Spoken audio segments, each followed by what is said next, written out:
కొన్ని విలువైన ప్రాముఖ్యమైన సంగతులను మనం నేర్చుకుందాం. ప్రార్థన చేసుకుందామండి. సకల ఆశీర్వాదాలకు కారణభూతుడు అయిన మా ప్రియ పరలోకపు కన్న తండ్రి, మీ ఘనమైన ఉన్నతమైన శ్రేష్టమైన నామానికి మీ ప్రియకుమారుడు మా అందరికీ లోకరక్షకుడైన క్రీస్తు వారి పేరట కృతజ్ఞతాస్తుతులు చెల్లిస్తూ ఉన్నాను తండ్రి. మా తండ్రి అయిన దేవ, మీ గ్రంథంలో నుంచి కొన్ని విలువైన మాటలు నీ పిల్లలకు నేర్పించడానికి సిద్ధపడుతుండగా సమయోచితమైన జ్ఞానాన్ని నాకు అనుగ్రహించండి. నీ పిల్లలు కేవలము వినేవారుగా ఉండి మోసపోక విత్తపడుతున్న మాటలో ఉన్న సత్యాన్ని ప్రతి ఒక్కరూ కూడా అర్థం చేసుకొని గ్రహించడానికి మీ కృపను మీ కాపుదలను అనుగ్రహించమని అడుగుచున్నాను. ఈ ఆరాధన ముగిసే వరకును కూడా తండ్రి, ఎలాంటి అల్లరను ఆటంకమును లేకుండా మీ కృపచేత ప్రేమ చేత మమ్మల్ని అందరినీ కూడా ఆదరించి బలపరిచి నడిపించమని క్రీస్తు యేసు వారి పరిశుద్ధమైన నామములో ఈ ప్రార్థనా విన్నపములన్నీ కూడా అడిగి వేడుకొనుచున్నాము తండ్రి, ఆమేన్. క్రీస్తునందు చేరవచ్చినటువంటి ప్రియులైన దేవుని పిల్లలందరికీ ప్రభువైన యేసుక్రీస్తు వారి పేరట నా ప్రత్యేకమైన వందనాలు తెలియజేస్తూ ఉన్నాను. ప్రియులారా, ఈరోజు ఒక చక్కటి ప్రాముఖ్యమైన విషయాన్ని మనం దేవుని గ్రంథంలో నుంచి మనం నేర్చుకుందాం. జీవం కలిగినటువంటి దేవుడు తన పిల్లలు ఎలా ఉండాలని కోరుకుంటున్నాడో కొన్ని విషయాలు మనం చూద్దాం. టైటిల్గా మీరు దీన్ని తీసుకోవాలి. దేవుడు మనం ఎలా ఉండాలని కోరుకుంటున్నాడు. దేవుడు తన పిల్లలు ఎలా ఉండాలని కోరుకుంటున్నాడో, తాను కోరుకున్నట్టుగా తన పిల్లలు బ్రతుకుతున్నారో లేదో కొన్ని విషయాలు మనం చూద్దాం. ద్వితీయోపదేశకాండం 30వ అధ్యాయం, ద్వితీయోపదేశకాండము 30వ అధ్యాయం 20వ వచనములో, యెహోవాయే నీ ప్రాణమునకును నీ దీర్ఘాయుషునకును మూలమై ఉన్నాడు. అంటే మనిషి బ్రతకడానికి, మనుషులకు ప్రాణాన్ని జీవాన్ని ఇచ్చేది దేవుడు కనుక, బ్రతుకునిచ్చినటువంటి దేవుడు, బ్రతికిస్తున్నటువంటి దేవుడు ఈ సమాజానికి చెబుతున్నటువంటి ప్రాముఖ్యమైనటువంటి సంగతిని చాలా జాగ్రత్తగా మనం ఆలోచించాలి. ఈ లోకంలో బ్రతుకుతున్నటువంటి మనం దేవుడు ఏది కోరుకోమన్నాడో, ఎలా బ్రతకమన్నాడో, ఏది ఆశించాలో దేవుడే చెబుతున్నప్పుడు దేవుని మాటను పక్కన పెట్టి మనకు నచ్చినట్టుగా మనము మనకిష్టమైనటువంటి కోరికలతో మనం ఈ లోకంలో బ్రతికితే ఖచ్చితంగా మనం ఎక్కువ కాలం బ్రతకలేవని బైబిల్ హెచ్చరిస్తూ ఉంది. అందుకే ఇశ్రాయేలీయులు చెబుతున్నటువంటి మాట, మీ ప్రాణమునకును మీ దీర్ఘాయుషునకును మూలమై ఉన్నాడు దేవుడు కానీ చెబుతూ, కాబట్టి నీవును నీ సంతానమును బ్రతుకుచు నీ ప్రాణమునకు మూలమైన నీ దేవుడైన యెహోవాను ప్రేమించి ఆయన వాక్యమును విని ఆయనను హత్తుకొనున్నట్లు జీవమును కోరుకొనుడి. దేవుడు ఏం చెబుతున్నాడండి? తన పిల్లలు ఎలా ఉండాలని కోరుకుంటున్నాడు? వాక్యాన్ని వినాలి, దేవుణ్ణి ప్రేమించాలి. అలా చేస్తే జీవాన్ని కోరుకున్నట్టు మీరు. కనుక జీవవాక్యమును కోరుకోవాలి. మీరు ఎక్కువ కాలం బ్రతకాలంటే మీరు దేన్ని కోరుకోవాలి? భూమి మీద జీవాన్ని కలిగించే జీవవాక్యమును మీరు కోరుకోవాలి. పరలోకమందున్న తండ్రి చెబుతున్నాడు, నాన్న మీరు ఎక్కువ కాలం బ్రతకాలంటే, మరణించిన తిరిగి మరలా పునరుత్థానం చెంది నిత్య రాజ్యములో మీరు ప్రవేశం పొందుకొని నిత్యము జీవించాలి అని అంటే ఈ భూమి మీద మీరు కోరుకోవలసింది ఏంటంటే, మొట్టమొదటిగా జీవవాక్యమును కోరుకోండి. ఇది మొదటి మాట. అయితే ఎందుకు జీవవాక్యాన్ని కోరుకోమని ఏమంటే ప్రస్తావన చేస్తున్నాడు ఇక్కడ అంటే, జీవము కానిది ఏదో కోరుకుంటారనా? నిర్జీవమైనది ఏదో చేస్తారని తన పిల్లలు ఖచ్చితంగా చేస్తారని చెప్పాడు. అసలు మనుషుల్ని ఎలా పుట్టిస్తున్నాడు ఆయన? ప్రసంగి గ్రంథం 7వ అధ్యాయం తీయండి ఒకసారి. ప్రసంగి గ్రంథం 7వ అధ్యాయం 29వ వచనం చూడండి ప్రియులారా. అక్కడ ఏం మాట్లాడుతున్నారు సొలొమోను గారు? ఇది ఒకటి మాత్రము నేను కనుగొంటిని, ఏమనగా దేవుడు నరులను యథార్థవంతులునుగా పుట్టించెను. ఎలా పుట్టిస్తున్నాడు? పుట్టించే వాళ్ళందరినీ, పుట్టే ప్రతి ఒక్కడిని యథార్థవంతుడిగానే పుట్టిస్తున్నాడు. కానీ కొంతకాలానికి మనిషి వివిధమైన తంత్రములు కల్పించుకుంటున్నాడు. అసలు ఈ తంత్రాలన్నీ ఎక్కడి నుంచి వచ్చాయి? ఏమంటే తండ్రిలో లేనటువంటి ఈ మోసపూరితమైనటువంటి తంత్రగొట్టుతనం తన పిల్లలకు ఎక్కడి నుంచి వచ్చింది? ఎవరు నేర్పించారు? తండ్రిలో లేనటువంటి స్వభావం తన పిల్లల్లోనికి ఎలా వచ్చింది? తండ్రి యథార్థవంతుడు, సత్యవంతుడు, నీతిమంతుడు, పరిశుద్ధుడు తండ్రి. కానీ యథార్థవంతులుగా పుట్టినటువంటి తన పిల్లలు కొద్ది కాలానికే వివిధమైన తంత్రాలు నేర్చుకుంటున్నారు. అంటే మోసపూరితమైనవి, నిర్జీవమైనవి, ఏమండి, అశాశ్వతమైనటువంటి వాటిని నమ్మి శాశ్వతమైనటువంటి పరలోకమందున్న తండ్రి యొక్క ఇష్టాన్ని కోరుకోనటువంటి పరిస్థితిలోకి, ఏమండి, అపవాది కలిగిస్తున్నట్టుగా మనకు గ్రంథం చాలా స్పష్టంగా తెలియచేస్తూ ఉంది ప్రియమైన దేవుని వలన. అందుకే దేవుని యొక్క తత్వం ఏంటి ఒకసారి మనం చూద్దాం. దేవుని తత్వం పేతురు గారు రాసిన మొదటి పత్రిక 1వ అధ్యాయం 4వ వచనం. పేతురు గారు రాసిన మొదటి పత్రిక 1వ అధ్యాయం 4వ వచనంలో, నేను పరిశుద్ధుడనై ఉన్నాను గనుక మీరును పరిశుద్ధులై ఉండండి. దేవుడు ఎలా కోరుకుంటున్నాడండి? మనం ఎలా ఉండాలని కోరుకుంటున్నాడు దేవుడు? నేను పరిశుద్ధుడను గనుక మీరు కూడా, నా పిల్లలైనటువంటి మీరు కూడా పరిశుద్ధులుగా ఉండండి.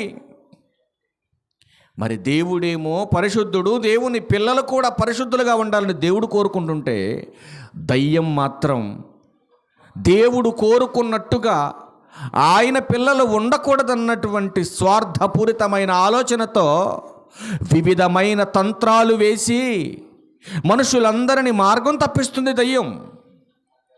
అందుకే దేవుడు పదే పదే పదే పదే అన్ని పత్రికలలో చెబుతున్నాడు, నాయనా, నేను చెప్పినట్టుగా మీరు నడిస్తే, నా కోరికను మీరు నెరవేరిస్తే, నా ఇష్టాన్ని మీరు ఎరిగితే వాడి మాయలోకి మీరు వెళ్ళిపోరు.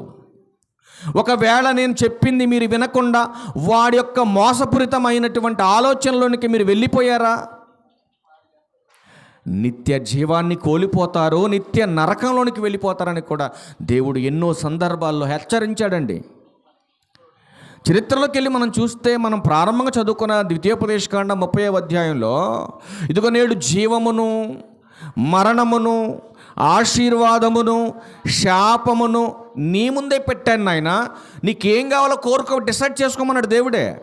నీకేం కావాలి? మేలు కావాలా, కీడు కావాలా? ఏం కావాలి డిసైడ్ చేసుకో. భూమి మీద మేలు కావాలంటే ఏం చేయాలి, కీడు కావాలంటే ఏం చేయాలి, ఇవన్నీ చాలా స్పష్టంగా దేవుడు తన పిల్లలకు చరిత్రలో వివరించాడండి.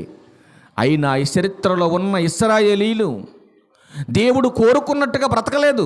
అందుకే చెప్పాడు, వారు ఆశించిన ప్రకారం సంఘమ మీరు ఆశించడానికి వీల్లేదు. అందుకే దృష్టాంతములుగా ఈ సంగతులన్నీ కూడా మీకు చెప్పటం జరుగుతుందని పౌలు గారు కొరింథీ సంఘానికి చెప్పాడు. ఈరోజు మనకు కూడా చెబుతున్నాడు, దేవుడు కోరుకున్నట్టుగా ఈరోజు క్రైస్తవ్యం ఉందా? మీరు ఆలోచించండి. ఏమంటున్నాడు ఇక్కడ పేతురు గారు? దేవుని మాట చెబుతున్నాడండి పరిశుద్ధాత్మ ప్రేరణతో. దేవుడు పరిశుద్ధుడు కనుక మనం కూడా పరిశుద్ధులుగానే ఉండాలి. ఏ విషయాల్లో పరిశుద్ధులుగా ఉండాలి? ఎప్పుడు పరిశుద్ధులుగా ఉండాలి? కేవలం ఆదివారం మాత్రమే కాదండి భక్తి అంటే. ఎప్పుడైతే క్రీస్తులోనికి బాప్తీసం పొందామో, పొందినది మొదలుకొని మన మరణం వరకు కూడా క్రీస్తులో పరిశుద్ధతను మనం కాపాడుకుంటూ ముందుకెళ్ళాలని కింద చెప్తున్నాడు అదే విషయాన్ని. కాగా మీరు విధేయులకు పిల్లలై మీ పూర్వపు అజ్ఞాన దశలో మీకుండిన ఆశలు, ఏ పూర్వపు అజ్ఞాన దశ? క్రీస్తులోనికి రావటానికి ముందు జరిగినటువంటి దశనే పూర్వపు దశ అంటున్నాడు. ఆ పూర్వపు దశనే అజ్ఞానం అంటున్నాడు దేవుడు. అంటే జ్ఞానం లేక దుష్టత్వపు లక్షణాలు కలిగి ఉన్నాం, జ్ఞానం లేక దుష్టుని సంబంధులుగా బ్రతికాం, జ్ఞానం లేక లోక సంబంధులుగా బ్రతికాం, జ్ఞానము లేక శరీర సంబంధులుగా మనం బ్రతికాం. ఇప్పుడు బాప్తీసము ద్వారా క్రీస్తులోనికి చేర్చబడి పరిశుద్ధులుగా, నిర్దోషులుగా బ్రతకమంటున్నాడు. కనుక ప్రియమైన దేవుని వారలారా, ఇంకా ఏం కోరుకుంటున్నాడు దేవుడు? ఎలా ఉండాలని కోరుకుంటున్నాడు? ఎఫెసీయులకు రాసిన పత్రిక దేవుడు మనం ఎలా ఉండాలని కోరుకుంటున్నాడో చూపిస్తున్నాను మీకు.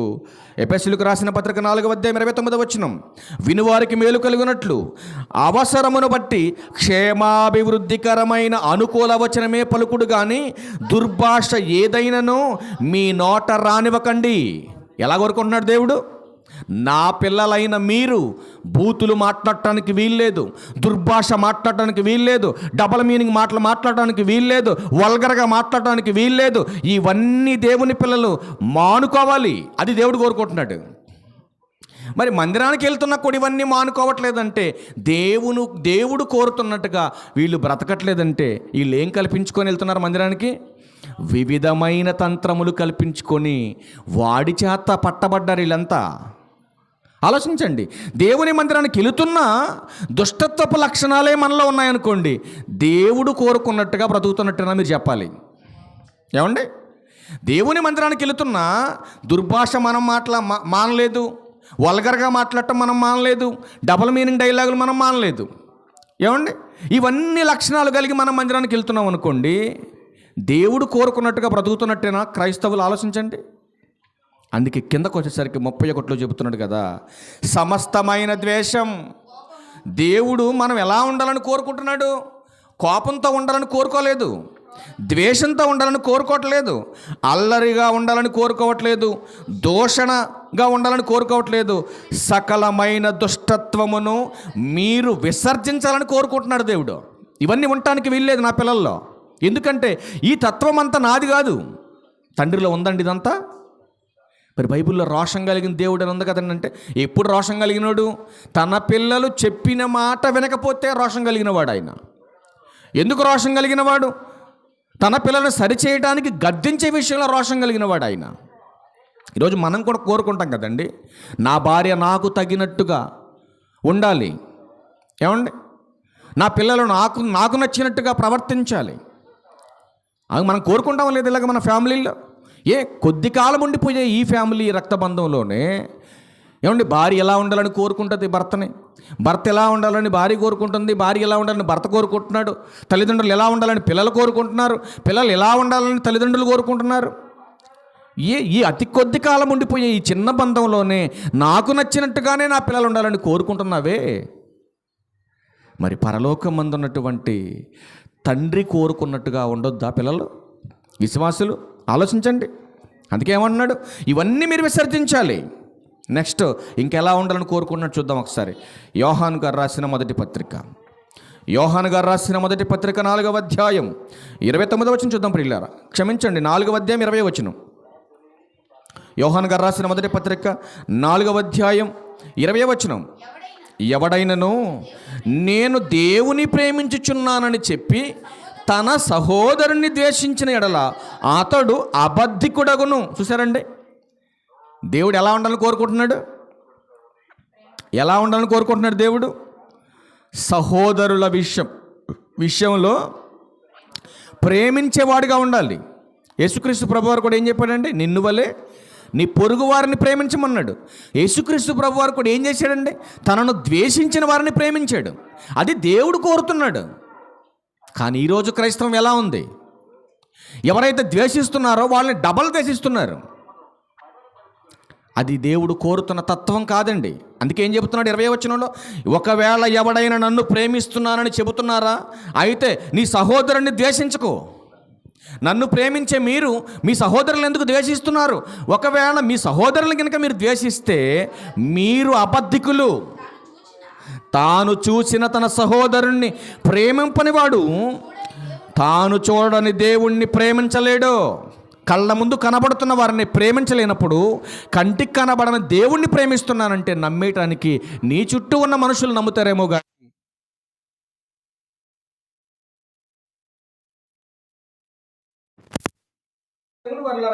ఏమంటాడండి? ఎవడైనాను నేను దేవుని ప్రేమించుచున్నాను. 21 దేవుని ప్రేమించువాడు తన సహోదరుని కూడా ప్రేమించాలి కదా. ఏమన్నా ఆలోచించండి. దేవుణ్ణి ప్రేమించేవారు తన సహోదరుని కూడా ప్రేమించాలి. ఈ ఆజ్ఞ ఎవరిచ్చారు? దేవుని వలన, ఆయన కుమారుడైన క్రీస్తు ప్రభు వలన మనం పొందాం. ఎదుటి వారిని ప్రేమించాలనే తత్వం ఎవరి వలన మనం నేర్చుకున్నామంటే దేవుని వలన నేర్చుకున్నాం. కనుక దేవుడు ఏం కోరుకుంటున్నాడంటే నిన్ను వలె నీ పొరుగు వారిని ప్రేమించాలని దేవుడు మనల్ని కోరుకుంటున్నాడు. మరొక విషయాన్ని కూడా చూడగలిగితే చూద్దాం. నిర్గమకాండం 23వ అధ్యాయం 7వ వచనం చూడండి ఒకసారి. నిర్గమకాండం 23వ అధ్యాయం 7వ వచనం చూడండి ప్రియులారా.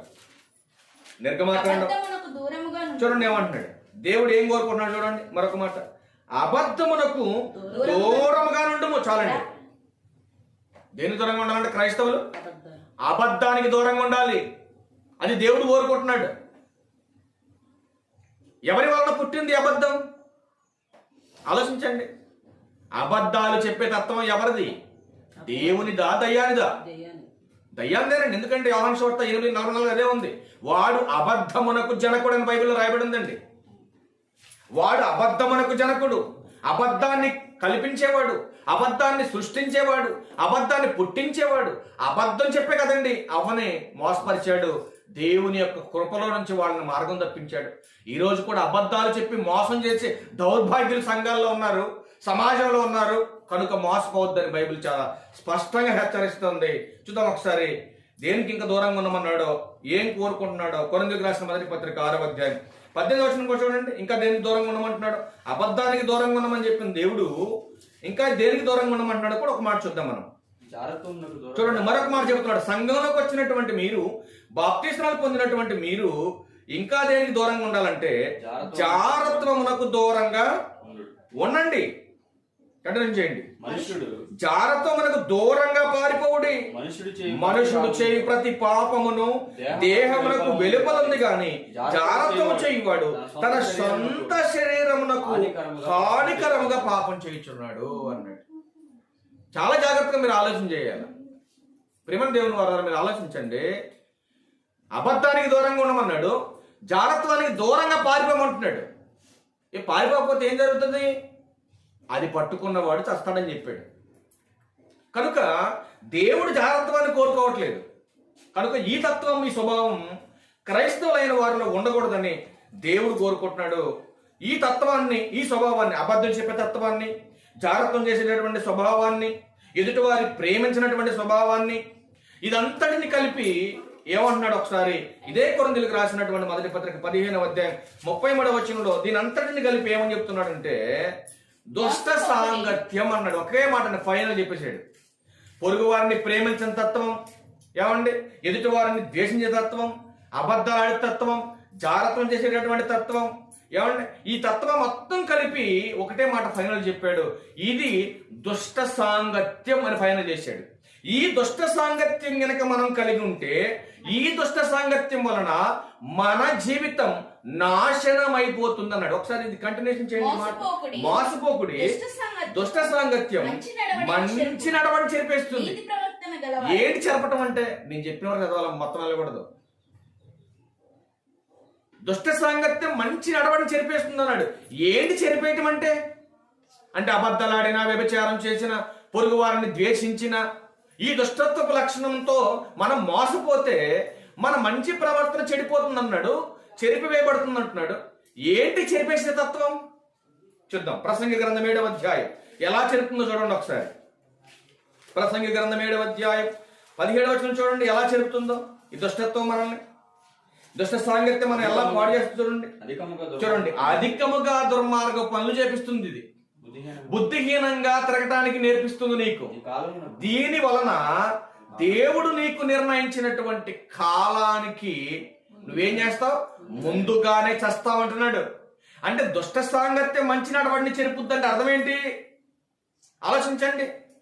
అంటే నీ జీవితాన్ని నువ్వే పాడు చేసుకుంటావు అంటున్నాడు. కనుక నాయన నువ్వు అలా ఉండటానికి వీల్లేదని దేవుడు కోరుకుంటున్నాడు. నువ్వు దుష్టుడిగా ఉండకూడదు, బుద్ధిహీనంగా ఉండటానికి నాకు ఇష్టం లేదు. కనుక నువ్వు జ్ఞానవంతుడిగా, నీతిమంతుడిగా నువ్వు ఉండాలి. నేను ఇచ్చిన ఆయుష్ను పూర్తి చేసుకొని చచ్చిపోవాలి. నీ కాలానికి ముందు చచ్చిపోవడానికి నేను ఇష్టపడట్లేదని దేవుడు కోరుతున్నట్టుగా మనకు కనపడతా ఉంది. కీర్తన గ్రంథం మరి ఇంకా ఎలా ఉండొద్దని చెప్తున్నాడు చూడండి. ఎలా ఉండకూడదు, ఎలా ఉండాలో కూడా మన వాక్యపట్నంగా మొదటి కీర్తన చదువుకున్నాం ప్రియులారా. ఆ మొదటి కీర్తన మొదటి 2 వచనాలు చూడండి ఎలా ఉండాలని చెప్తున్నాడు. ఇంకా చూడండి, దేవుడు ఏం కోరుకుంటున్నాడు తెలుసండి? దుష్టుల ఆలోచన చొప్పున అసలు నువ్వు నడవద్దు అంటున్నాడు. పాపుల మార్గాన్ని నువ్వు నిలవద్దు అంటున్నాడు. అపహాసకులు కూర్చున్న చోటున అస్సలు నువ్వు కూర్చోడానికి వీల్లేదు. మరి ఏం చేయాలి తండ్రి అంటే దేవుడు చెప్తున్నాడు, యెహోవా ధర్మశాస్త్రమునందు ఆనందించుచు దేవారాత్రము దానిని ధ్యానిస్తే నువ్వు దీవించబడతావు అంటున్నాడండి. ఎంత బాగుందండి మాట. ఆలోచించండి. దేవుడు మనం ఎలా ఉండాలని కోరుకుంటున్నాడంటే మనం ఎప్పుడు కూడా దీవించబడాలి, మనం ఎప్పుడు కూడా ఆశీర్వదింపబడాలి, మనం ఎప్పుడు కూడా ధన్యులుగానే ఉండాలి, కానీ దరిద్రులుగా ఉండడానికి దేవుడు కోరుకోలేదండి. అంటే ఇలాంటి ధన్యకరమైన జీవితంలో మనం బ్రతికితే ధన్యులైన వారికి దేవదూతలు కావలి పెడతాడంటండి దేవుడు. అంటే తన పిల్లలు తాను చెప్పినట్టుగా ప్రవర్తిస్తే, తాను కోరుకున్నట్టుగా బ్రతికితే తన పిల్లలకు ప్రొటెక్షన్ ఏర్పాటు చేస్తున్నాడు భూమి మీద. ఆలోచించండి, ఎంత బాగుంది. మాట చదువుకొని మనం ముగించేద్దాం. చూద్దాం, ధన్యులైనటువంటి వారికి దేవదూత కావలిగా ఉంటుందా చూద్దాం ఒకసారి. కీర్తన గ్రంథం 34వ కీర్తన 7వ వచనంలో, యెహోవా యందు భయభక్తులు గలవారి చుట్టూ ఆయన దూత కావలి ఉండి వారిని రక్షించును. అబ్బా, ఎంత బాగుందండి మాట. అంటే దేవుడు కోరుకున్నట్టుగా మనం ఉంటే, ధన్యులుగా ఆయన కనపడితే, ధన్యులైన మనకు దేవదూత కావలిగా ఉంటుందంటే ఎంత అద్భుతమైనటువంటి మాట అండి ఇది. నీ డబ్బు నీకు కావలి కాదు, నీ బంధువర్గం నీకు కావలి కాదు, నీ స్నేహితులు, నీ ఫ్యామిలీ కూడా నీకు కావలి కాదు, కానీ దేవదూత కావలి ఉండి నిన్ను రక్షిస్తుందంటండి. చాలా మంది చెప్పుకుంటూ పోతే, ఏ రాయి తగలకుండా దూతలు నిన్ను కాపాడతానంటున్నాడు, ఏ అపాయం నీ గుడానికి రాదంటున్నాడు, నీ దేహానికి రాదంటున్నాడు. ఆయన కృప మనకు కావాలంటే, ధన్యులుగా మనం బ్రతకాలంటే, ఇంకా ఒక మాట చూసి ముగించేద్దాం. ఒక మాట, కీర్తన గ్రంథం 15వ కీర్తన 2వ వచనము 3వ వచనం 4వ వచనం కూడా చూడండి. యథార్థమైన ప్రవర్తన కలిగి, చూడండి ఏమన్నాడు, యథార్థమైన ప్రవర్తన కలిగి. దేవుడు ఎలా పుట్టించాడు? యథార్థవంతులుగా పుట్టించాడు. కానీ చివరిగా ఫైనల్గా మనము వివిధమైన తంత్రములతో పట్టబడినటువంటి మనల్ని క్రీస్తు ద్వారా ఏమన్నా మరలా సంఘంలో తీసుకొచ్చాడు. సంఘంలో తీసుకొచ్చినటువంటి మనం ఇక ఫైనల్లో ఎలా బ్రతకాలంటే యథార్థమైన ప్రవర్తన కలిగి బ్రతకాలి. దేవుడు కోరుకుంటున్నాడు అది. యథార్థమైన ప్రవర్తన కలిగి నీతిని అనుసరించు హృదయపూర్వకముగా నిజము పలకాలి. ఎంత బాగుందండి మాట. అంటే ధన్యులైన వారికి దేవదూత కావలిగా ఉంటుంది. దేవదూత కావలిగా ఉన్నవారు రక్షింపబడతారంటున్నాడు. మరి ఇంకా ఎలా బ్రతకాలి దేవుడు కోరుకున్నట్టుగానంటే, కీర్తనకారుడు అంటున్నాడు, యథార్థమైన ప్రవర్తన కలిగి నీతిని అనుసరించుచు హృదయపూర్వకముగా నిజం పలికేవాడు అంటున్నాడు. అంటే యథార్థంగా ప్రవర్తించేవాడు అబద్ధాలు ఆడతాడా? వ్యభిచారం చేస్తాడా? పొరుగు వారిని ద్వేషిస్తాడా? దేవుడు కోరుకున్నట్టుగా బ్రతుకుతాడా? చెప్పాలి మీరు. యథార్థంగా ప్రవర్తించేవాడు, నీతిని అనుసరించేవాడు అబద్ధాలాడడు, జారత్వం చేయడు, పొరుగు వారిని విమర్శించడు, పొరుగు వారిని ద్వేషించడు, దుర్భాష మాట్లాడు. అందుకే చెబుతున్నాడు 3వ వచనంలో, అట్టివాడు నాలుకతో కొండెములాడడు, తన చెలికానికి కీడు చేయడు, తనకు పొరుగువాని మీద నిందలు మాపడు, అతని దృష్టికి నీచుడు, అసహ్యుడు. అతడు యెహోవా యందు భయభక్తులు గలవారిని సన్మానిస్తాడు తప్ప శపించడు ఎవరిని. కిందకు వచ్చేసరికి అంటున్నాడు, అతడు ఒకవేళ ప్రమాణము చేయగా నష్టము కలిగినను అస్సలు మాట తప్పడు. ప్రాణం పోయినా సరే నీతిమంతుడు మాట తప్పడు. ఎక్కడ కనపడుతున్నారండి ఎలాంటి క్వాలిటీ కలిగిన భక్తులు? ఆలోచించండి. అందుకే దేవుడు మనం ఎలా ఉండాలని కోరుకున్నాడో ఒక క్రైస్తవుడుగా మనం అలా బ్రతకాలి ప్రియులారా. దేవుడు కోరుతున్నట్టుగా ఒక విశ్వాసిగా మనం మన విశ్వాసాన్ని కాపాడుకొని బ్రతకాలి. దేవుడు కోరుతున్నట్టుగా మనం బ్రతికి చనిపోతేనే నిత్య రాజ్యములోకి మనం ప్రవేశిస్తాం. ఎలా పడితే అలా బ్రతికేసి ఈ మందిరాల్లోకి రావచ్చు, సేవకుడు నిన్ను వద్దనొచ్చు, వద్దన లేకపోవచ్చు, నిన్నెవరు అబ్జెక్షన్ పెట్టకపోవచ్చు, కానీ మరణం అనేది ఒకటి ఉంది, అది గుర్తుపెట్టుకోవాలి. ప్రతి ఒక్కరికి మరణం వచ్చి తీరుతుందండి. ఎందుకంటే మరణము చూడక బ్రతుకున్న నరుడెవడని ఒక సవాలు సమాజానికి ఇచ్చినాడు దేవుడు. ఎవరైనా ఎప్పుడైనా ఏదో ఒక రోజు తమ కాలాన్ని ముగించుకొని లోకాన్ని విడిచిపెట్టక తప్పదు. విడిచిపెట్టిన మనం ఏమండి తప్పించుకున్నాములేని సంబరాలు పడుతున్నారు చాలామంది. మనం మరణించిన తర్వాతే దేవుని స్వాధీనంలోకి మనం వెళ్ళిపోతున్నాం ప్రియులారా. మీరు ఆలోచించండి. దేహాన్ని విడుస్తుంది తప్ప ఆత్మకు చావు లేదు. మీరు గమనించాలి, ఆలోచించండి. దేహాన్ని విడిచి ఆత్మ వెళ్ళిపోయింది కనుక ఆత్మ కూడా చచ్చిపోయింది అనుకుంటున్నారు మూర్ఖులు చాలామంది, బైబిల్ తెలియక. ఆత్మకు చావు లేదండి. కొద్ది కాలం ఉండటానికి తల్లి గర్భంలోకి ఆత్మను ప్రవేశపెట్టి ఆ ఆత్మ నివాసించడం కోసమే ఈ దేహం అనే అవయవ నిర్మాణాన్ని కట్టుకున్నాడు దేవుడు.